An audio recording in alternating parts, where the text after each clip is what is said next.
Well, it's just seniors, basically. All right, so let's go ahead and get started on our review session. I'm recording this for everybody, but so if you have any questions, I'll probably end up repeating them, because I will be posting this later for everybody else. The test, of course, is Wednesday. All right, let me make sure this is. And as you're probably aware, there is a fair amount of material on the test. If you guys have started to study the greatest hits, it actually goes on for quite a bit. So we're going to hit the high points today. And I was thinking about bringing candy, but the treat instead is I'm going to bring some index cards, because one of the things I'm going to allow you to do on the test is use a 3x5. It's not just for people here, but if you guys want one to go, and you'll hand it in at the end of the test, right? So, so.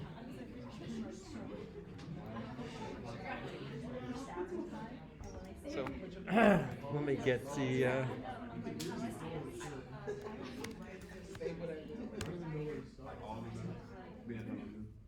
So, like most of these things, a lot of the benefit will come from actually just making the card and organizing your thoughts. But you guys can use the card for the test. I will ask you to hand it in at the end, so nobody can share cards and things like that. But so that's what we're gonna do. All right. So where to start?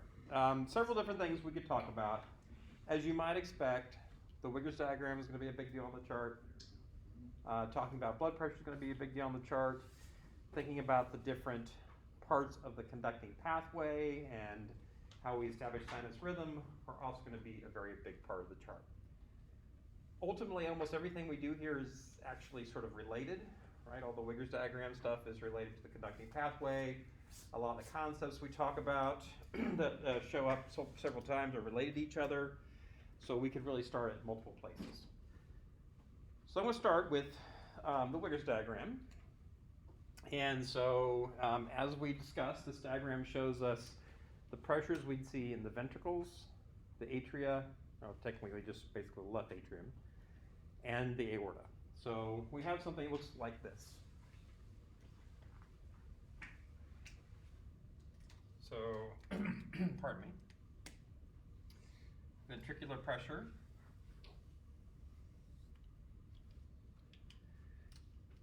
Atrial pressure. What's going on here?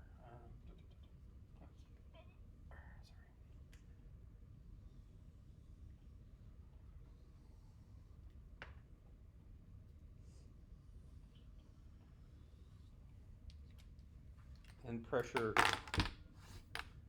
in the aorta.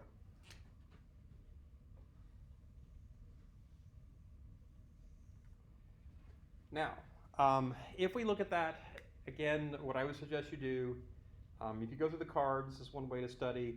The other thing I would suggest you do is to, try to get an approach where you understand bits of it by different parts, right? And so I think the easiest way to start is identifying places where valves open and close. That's going to be any place these things cross, right? Because again, the valves are opening and closing in response to pressure differences changing, and every time the line crosses, the relationships between pressures have sort of flipped, right? They've changed. And so if we look at this, what this means is the mitral valve closes, semilunar opens, semilunar closes, mitral valve opens.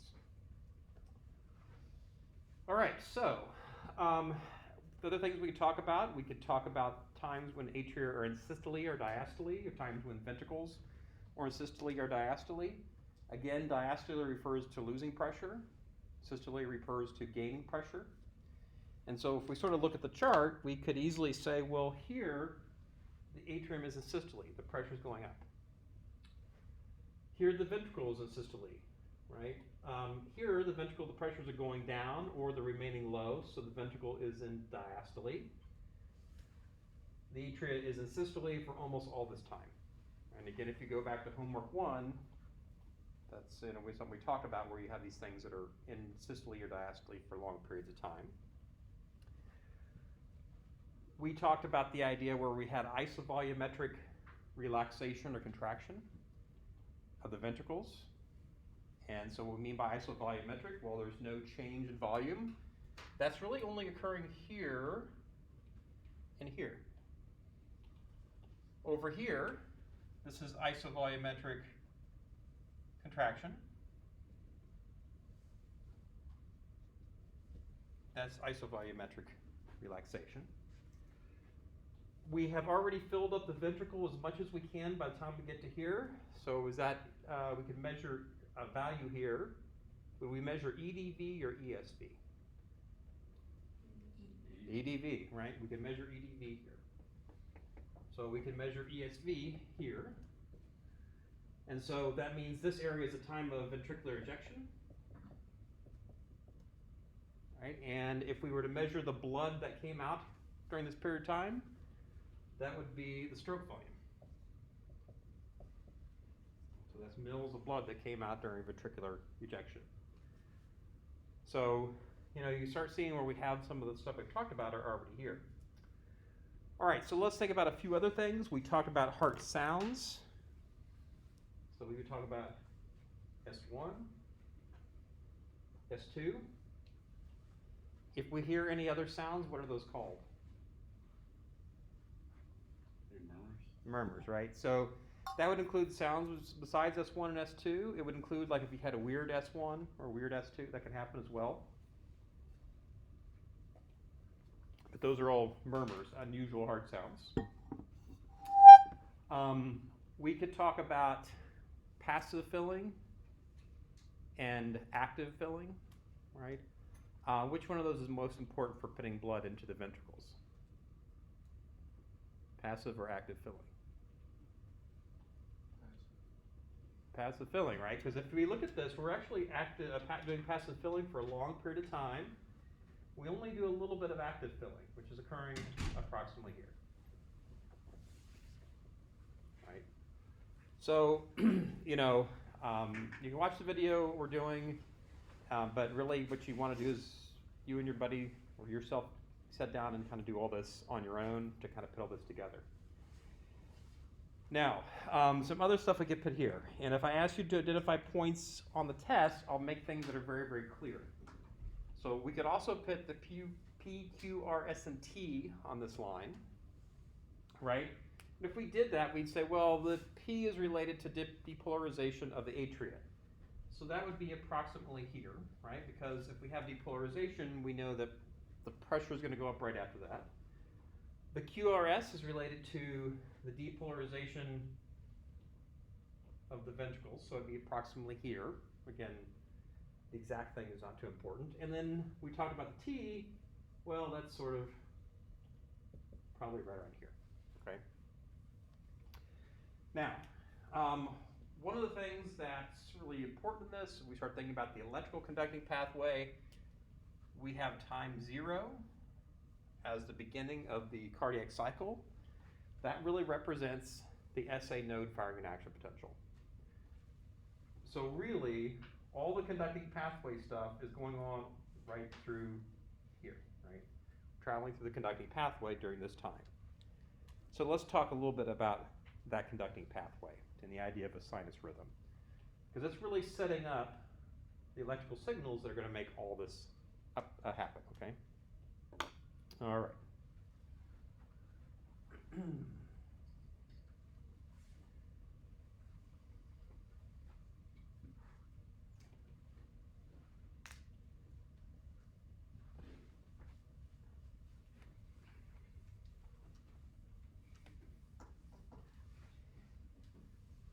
Okay. So any questions about the Wiggers diagram now that I've erased it? It was probably the best move there. Any questions about that? Okay, so let's talk about the pathway here. Again, we talked about the idea that we have this thing called a sinus rhythm, and so that's a properly electrically functioning heart, right? So we're talking about that the SA node should be setting the pace, that there is this conducting pathway things are going to occur in a particular order, and we should have a resting heart rate of anywhere between 60 and 100 beats per minute, right? If we fulfill all those three, then we have a sinus rhythm. And so the first two are pretty easy, the SA node and I should say the first and third are pretty easy, the SA node and the heart rate. The pathway is a little bit complicated because we've talked about this pathway is, got a lot of parts to it. So the pathway involves the SA node, travel to the AV node, and then we have a slowdown where we take some time to travel through the AV node. While that is happening, we are going to send action potentials into the atrial myocytes off of this internodal pathway. We go from the AV node, we break into a left and right bundle of His.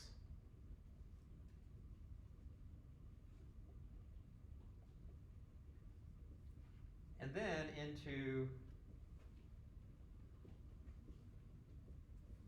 these complicated Purkinje fibers. And so we just said, we're going into Purkinje fibers. If you were a cardiologist, you'd know that these Purkinje fibers have to be jumping off at particular locations, right? So there is even some anatomy there that we don't want to get into. But all this stuff has to be fairly standardized for the heart to be working correctly. If we go off the Purkinje fibers, then we're going to go off into particular muscle bundles, right, or cardiac bundles to activate things. And so one of the things you should be able to do on the test is tell me sort of the action potentials that result. The SA node is going to fire an action potential that looks kind of like this. Right? You should be able to tell me something about some of the currents that are there. And as we said, we start off with some calcium, potassium current, and that IF current. And we said that there's kind of an unusual thing here. We have two different thresholds, and we're just bouncing back and forth between those two thresholds. Each one is causing the other to occur. Hence, we have a pacemaker function. Now, that is going to generate an action potential that's going to flow through this entire network. And as we said, the AV node would also generate its own action potential, but it's doing that at a much slower rate. So as it's sort of slowly building up to firing its own action potential, this wave comes along and just starts it. It makes it fire an action potential. Again, we said if we get rid of this thing, well, now the AV node could set its own rate, right? Or if the SA node gets destroyed, the AV node would set its own rate.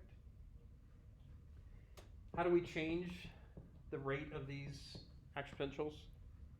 The frequency which they occur? Ions? Well, through ions, yeah. So they would like to beat at 100 beats per minute. How do we slow it down or speed it up? We would change the flow of ions, you're right. We could change it so that calcium is harder to come in, or the IF current takes longer. But ultimately, what neurotransmitters help us do that? Acetylcholine slows or speeds the heart? Slows it down, right? And then what's the one that speeds it up? Norepinephrine, right? And to a lesser extent, epinephrine, but norepinephrine is the one that's typically involved, right? All right. So that is those. If we look at any of the cells that are actually going to contract, whether they be in the atrium or in the ventricles, they look more like this.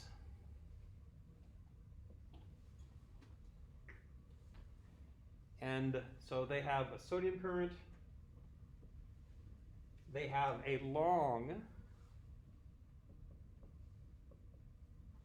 or L-type calcium current. And so that's why we have this long plateau. The cell is depolarized during this entire plateau, right? So that's what accounts for the big gap between S and T, right? Where we don't really see anything, everything's depolarized. And then we recover with the potassium current, right? So you should be able to tell me about those two different things. And we want to continue to talk a little bit about, let me see how we're doing here. If there's anything else we would forget. All right, let's talk a little bit about these channels. So one of the things that's pretty important is that channel is actually something we've seen before. That channel that's remaining open a long time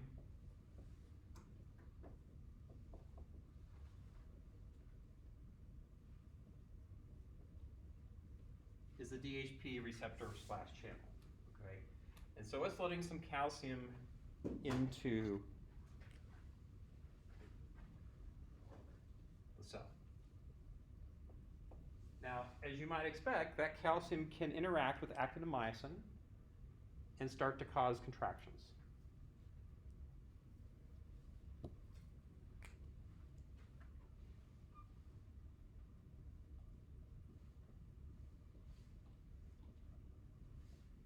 However, it's a pretty small portion of the calcium that actually leads to contractions in muscle. What's the major source of calcium that would cause a contraction? Where else do we have calcium besides extracellular? Sarcoplasmic reticulum, right? Which is down here. How do we get calcium out of the sarcoplasmic reticulum? Yeah. So the ryanodine receptor is down here. How do we actually open it? Well, as we said, we're going to use something called calcium-mediated calcium release. This ryanodine receptor, unlike the one we talked about in skeletal muscle, is activated by calcium, and it's going to release a whole bunch of calcium that will interact with actin-myosin. In fact, it's the bigger portion, right? It's 80% of actin-myosin interactions are due to this calcium, not the calcium that's coming in from outside the cell. But the calcium that's coming out from outside the cell is, in fact, helping release that calcium from the sarcoplasmic reticulum.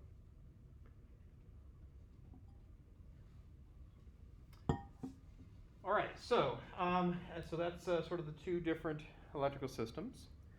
Now, let's think about a few of the things that we've talked about, because we can move into thinking about stuff from a pumping type perspective.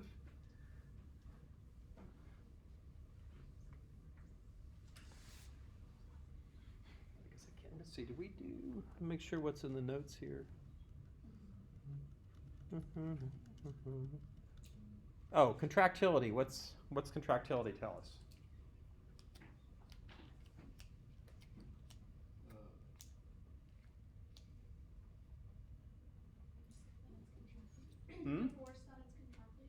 Force the heart contracts, right? So I can have the heart contract more or less force.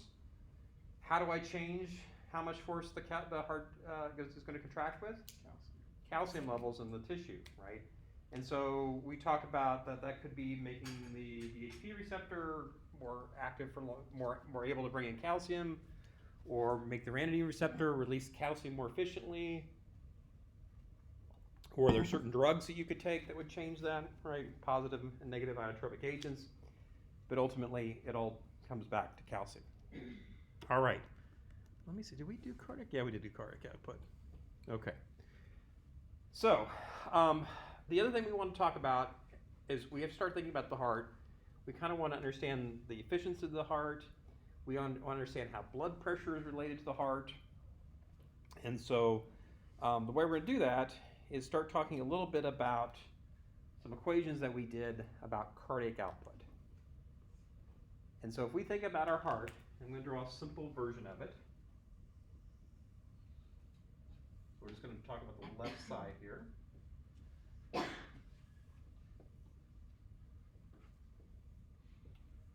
We're essentially going to let blood come in,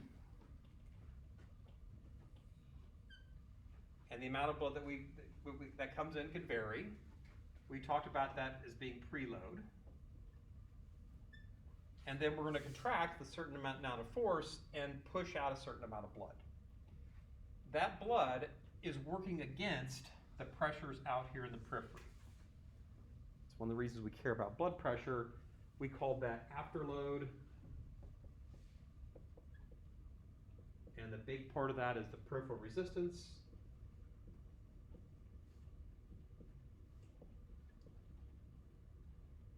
Which we could just hit as R, right? That resistance we talk about when we talk about blood pressure. So we're going to have the heart contract so many times a minute. Every time it contracts, it's going to eject a certain amount of blood. And so if we want to find out how much is contracted a minute, that would be the heart rate times the stroke volume. Right? So if we have X beats per minute times mils per beat, right? We'd find out how many mils per minute of blood is being ejected by the heart. It's kind of the most basic thing we can think about to ask just how much blood is the heart moving. So that is the cardiac output.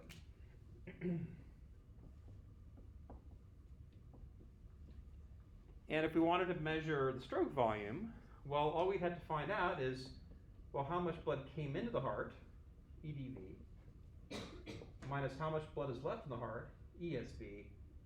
That's our cardiac output. If we start tying this to what we talked about with blood pressure, the cardiac output is really just global flow through the body. So if we're concerned about blood pressure overall, we're talking about pressure in the entire system. Well, that's really just flow per minute, or flow, right? So when we talk about blood pressure, we could use cardiac output as a kind of a way to understand that. All right, so let's develop this a little bit further. We know that heart rate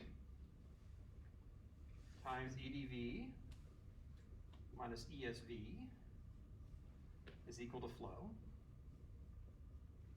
And if we think about various things that are important here, we know that the EDV is really talking about how much blood is coming back to the heart during passive filling, or to a lesser extent, active filling, right? The atrium pushing in some blood.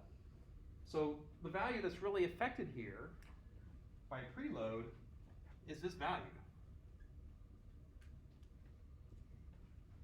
And so if you start to think about, okay, well, what kind of things would change preload? Well, we're talking about things like the venous return. And the stuff that's important there would be things like the muscular pump,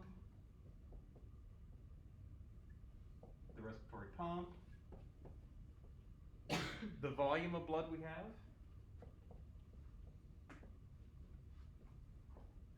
right, whether it be high or low, okay? We talk about the fact that if you have a very, very low resting heart rate, there's more time for blood to come back. So a low heart rate would increase EDV. Right? All those things are related to that, are related to preload. If we think about ESV, right? ESV is this number that, like if we think about doing this with this math, right? And sometimes I'll encourage people to do that, just put in some simple numbers. Like put in 10, and then 5, and 3, right? You would get a certain number. If ESC goes down, that's really indicating that there's less blood left over, right? So stroke volume goes up. If it goes up, that means that less blood is left, right? There's more left over. So here, this is influenced a lot by afterload, right? If I have to pump against a big resistance, that means it's going to be less blood left there. So all the stuff that we talked about, like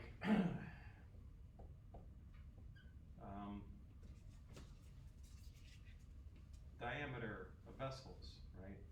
Or length of vessels, or turbulence, or viscosity, right? Those are all things that could change afterload. Those are all things that would affect global blood pressure. Heart rate, right, we could change that with norepinephrine and epinephrine. We could change afterload by adding epinephrine, right, which tends to increase contractility, right, or anything that changes contractility would also change ESV. okay? So that's kind of tying all those things together to cardiac output. And as I mentioned on the test, I will give you this equation. And I'll also give you the equation where we talk about that if I have a certain flow,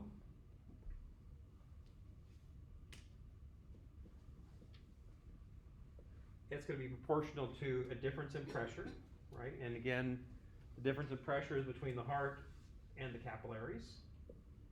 And that flow is going to be fought against by resistance. So if we think about this equation over here,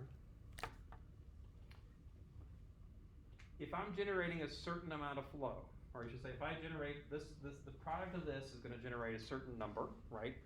That's proportional to flow. If the resistance goes up, that's going to drive the flow down. The heart has to respond to get the same flow by changing the heart rate, right? Or changing EDV, right? Or, increasing contractility. So that's ultimately how all these things are going to be related to each other.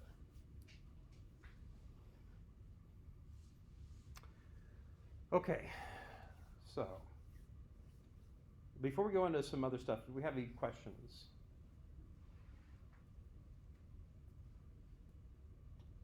Okay, why do we need to generate a certain blood pressure in the first place?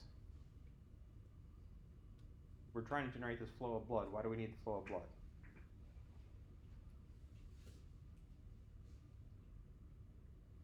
Deliver blood to deliver oxygen to tissues, right? So again, that's why we're concerned about it. And as I said, that's why we may have to develop a lot of pressure to get the right flow to occur. Okay, so I think this is pretty standard. We started tying some of these together, right? And again, preload is all about putting blood into the heart before we pump it. Afterload is stuff that would make it harder for stuff to leave. The Frank-Starling law, right, kind of simplified a little bit here. And this is just the idea that the more we stretch out the heart, the more efficient it becomes, right? So if we stretch a heart during filling, it will actually pump with more force once it finally contracts. And it's one of the major reasons preload is so important, is because of this.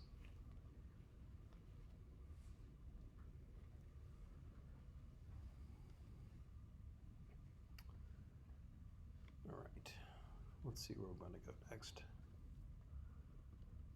Right, I would know the parts of the blood vessels, right? You guys, this is something that's pretty easy for me to put down on a test, a picture of some blood vessels and ask you to tell me a little bit about the different layers, right? Including the names and like what might be there. And as we said, the tunica intima is really just the endothelium and subendothelium as well, right next to the lumen. Tunica media, middle, but I also remember that as muscle, right? There's a lot of smooth muscle there. And tunica externa is really just the supporting outermost layers. And so that can be quite extensive if we have a lot of pressure, but as we get smaller and smaller and smaller, the tunica externa goes away, the tunica media gets less, right? And we get down to really just the endothelium at the smallest level. You should know just a little bit about smooth muscle, right, that we talked about. And with the systems, again, you need to know that we have these elastic/conducting vessels. And again, they're named for two different things, right? They're named for their anatomical features, the fact they have a lot of elasticity to them and a lot of elastin in them. They're named for their functional features, right, that they conduct blood very quickly. They're very large in diameter. So what does that do for resistance? It makes it very, very small. So it's very easy to drive blood through these vessels.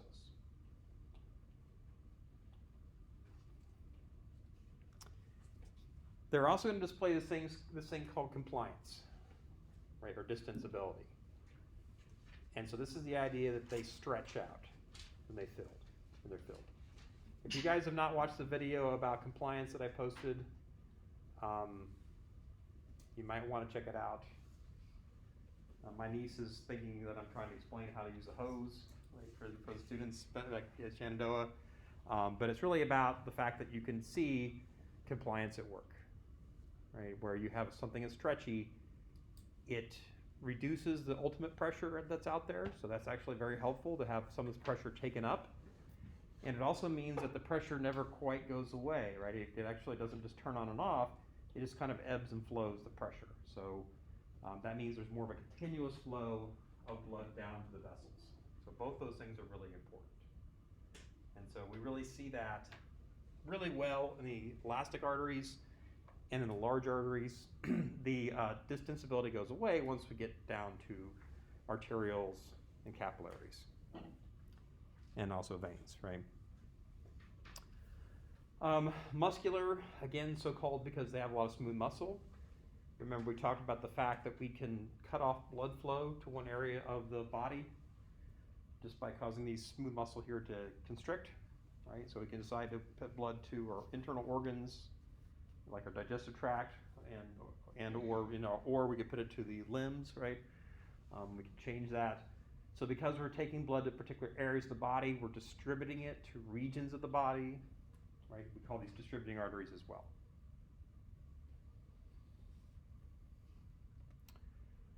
All right, arterioles, capillaries.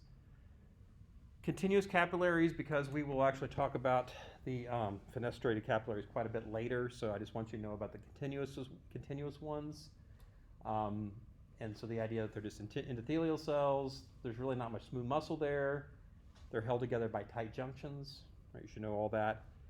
And then absolutely be able to identify the parts of the capillary beds, right? Both capillary beds when they're closed and when they're open. So you should know the vascular shunt anatomy, the terminal arterioles, and the postcapillary venule, and you need to know about the true capillaries as well, and the precapillary sphincters. Does everybody pretty much have a handle on this idea? Why would the precapillary sphincters open? Under what condition would they open?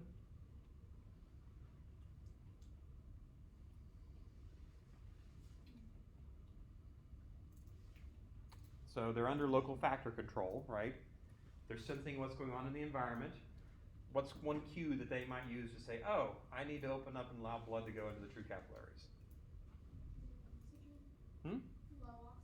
Low oxygen, right? High CO2, a pH that's low glucose, right? There's several different factors that they would allow them to say, oh, we need to open up. Because that indicates the tissue needs oxygen or needs to get rid of CO2. All right, veins, right? Pretty much the opposite of arteries. We're heading back to the heart, and we're getting progressively larger, and things are kind of combining together. And so the main thing we learned about this is that they do have valves, right? Right. And so now we come to blood pressure.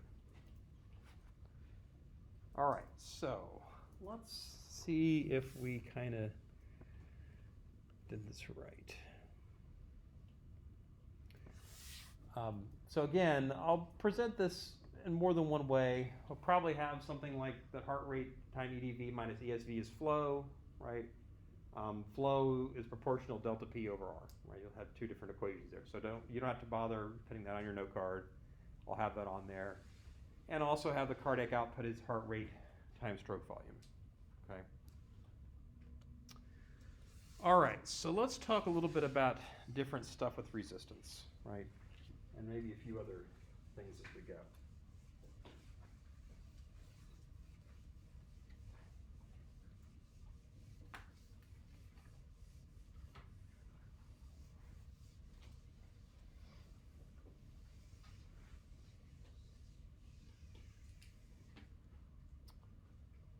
And really,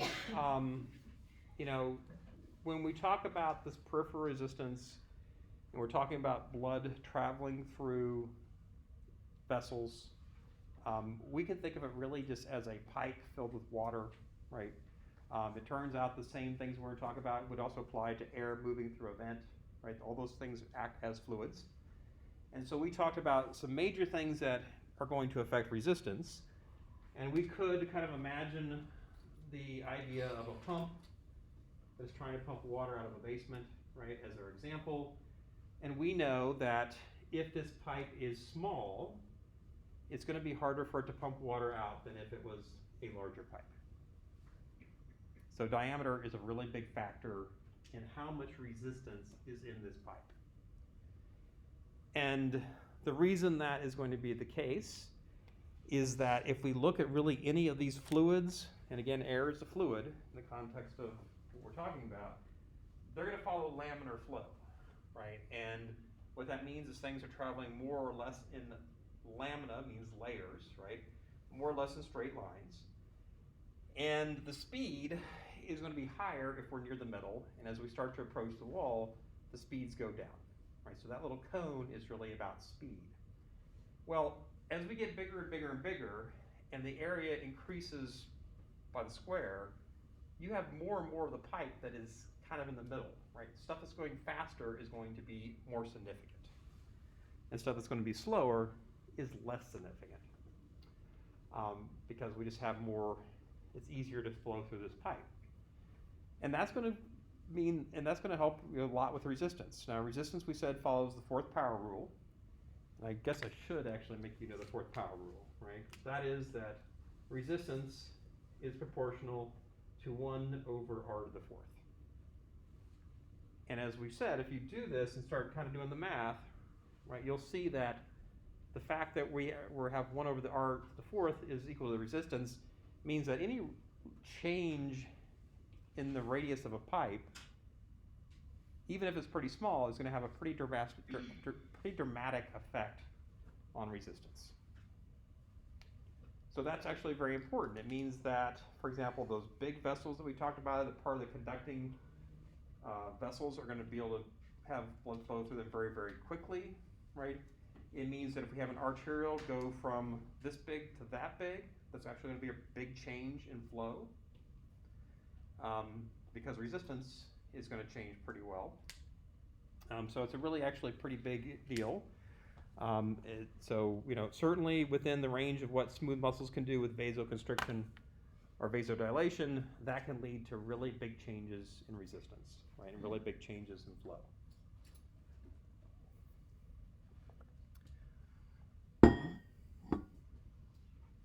Yeah.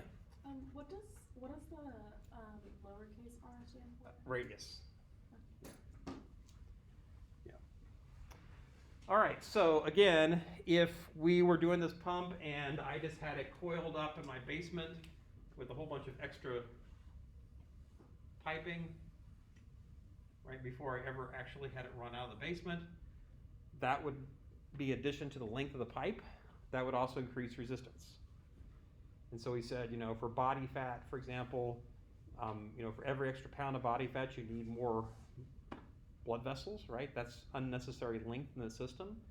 That drives up blood pressure.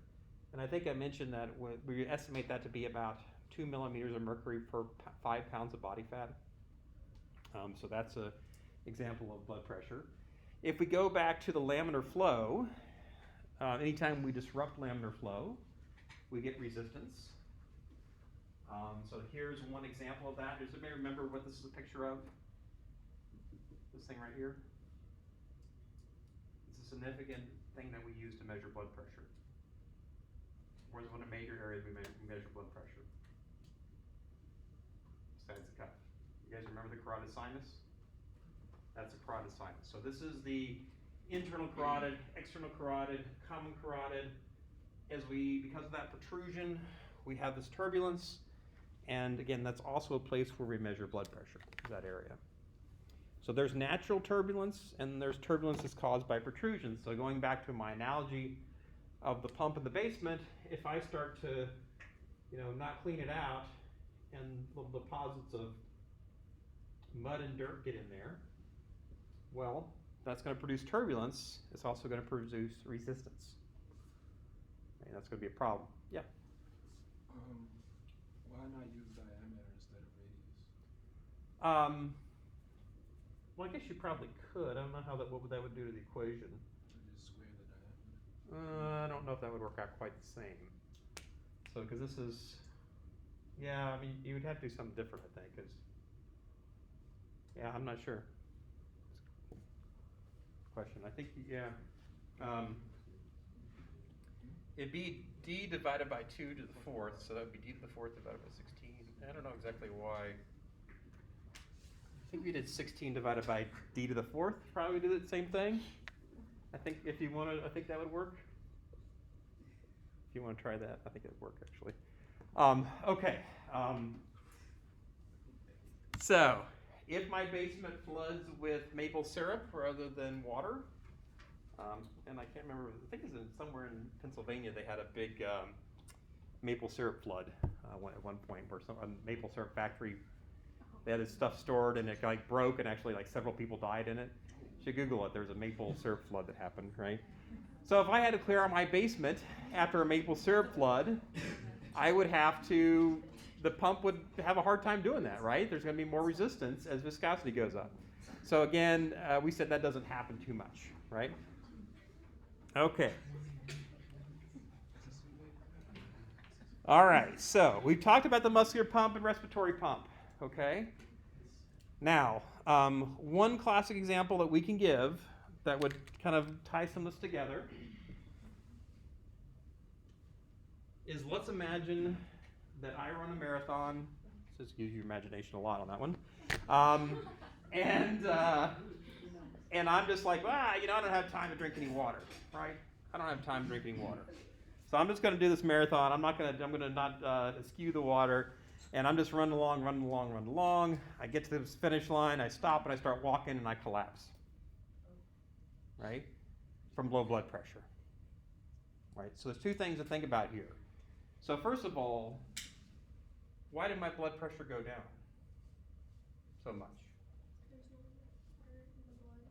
There's what? There's not enough water in the blood. Not enough water in the blood, right? So what happens as we start to lose water, our blood volume goes down, right?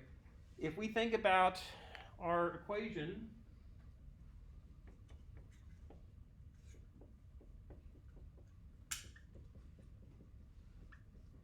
which one of these factors is affected here? Where would we see the problem with water? EDV, right?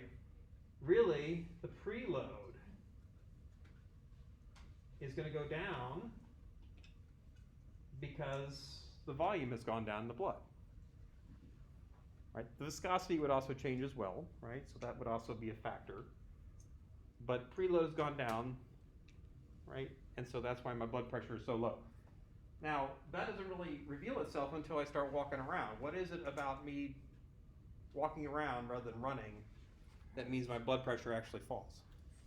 Your heart rate changes. Heart rate goes down, right? So that means less flow. What else?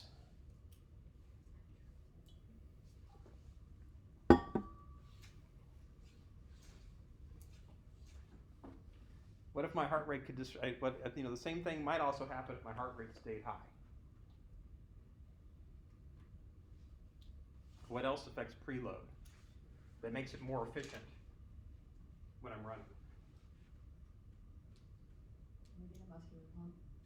The muscular pump, right, pushes blood back to the heart, and the respiratory pump pushes blood back to the heart. So as long as I'm moving, right, there's no problem, right? I'm just pushing blood back to the heart. As soon as I stop, only then do I realize, actually, no, there's not that much blood there. I'm just actually artificially pushing it back, right, to the muscular and pump and everything. So that's a classic thing that actually does happen sometimes, right? All right. So we talk about controlling blood pressure. We could start at the end here. I think we do actually have it here, right? That ultimately we're going to measure blood pressure and develop responses to that through the effects of these baroreceptors. And so the baroreceptors are located in the carotid arteries, or I should say carotid sinus.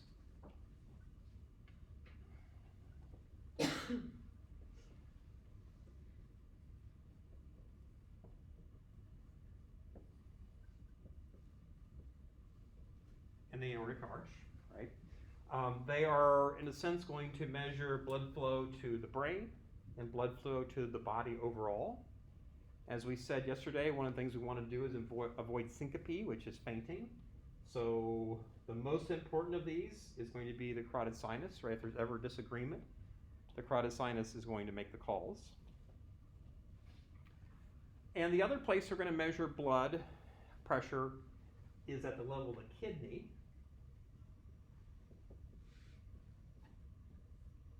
And also the atrial cells, right? Cells in the atrium. So we measure stuff, several different places. The baroreceptor is going to help us with pretty much instantaneous change. So if I want to, change blood pressure instantaneously, and we need to do this all the time, right? If you change your body position, as we talked about, your blood pressure would fall. In that particular case, where my blood pressure was starting to fall because I was foolish while I was running a marathon, well, my heart rate would be elevated to try to maintain the blood pressure. If I have internal bleeding, right, I'm losing blood, my heart rate will also go up to try to maintain blood pressure. That's happening very, very quickly, right? And that's through the action of these guys. So we could do things like increase or decrease heart rate. We could increase or decrease vasomotor tone. I don't know, did that make the cut on these slides? Oh, well, maybe not. Okay. Sorry about that, guys. But that's one way we do it. Or we could increase or decrease a little bit more slowly contractility via epinephrine, okay? Though epinephrine will take a little bit longer. The kidney and the atrial cells are going to be doing things over a longer time frame. So we could, for example, the kidney senses low blood pressure, so it releases renin. Let me get this confused. It's two ends, one end, I believe.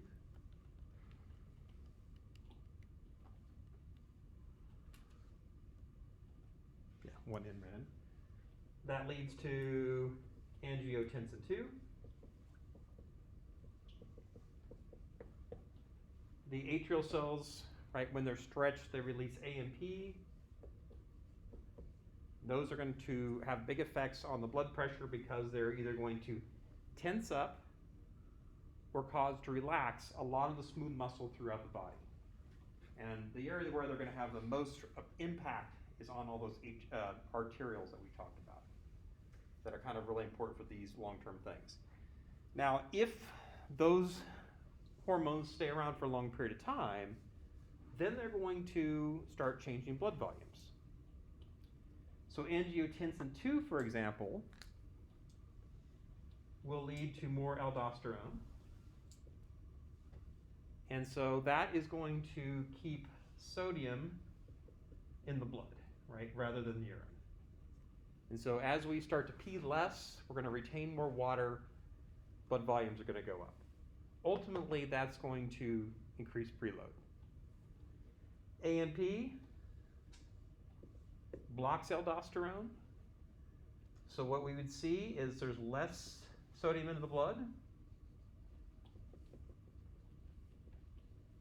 right? Which means it's going to go into the urine. And so we would start peeing out more water, so our blood volume goes down, right? That's going to decrease preload. But again, the reason we released AMP in the first place is because blood pressure was too high. So we're starting to lower blood pressure that way. Okay. So I think you guys hopefully have a good handle on circulatory shock, hypotension, hypertension. All right, let's just see if we have any questions overall. Any questions about the test? Yeah. Are we gonna have to do math with all the equations and stuff? No, really, the equations. No, the equations are really meant to kind of look at relationships between things. So you know, these equations, in order, if you were to really use them to kind of determine blood pressure, you'd have to have a lot more information and more complicated equations. This is really just about looking at relationships.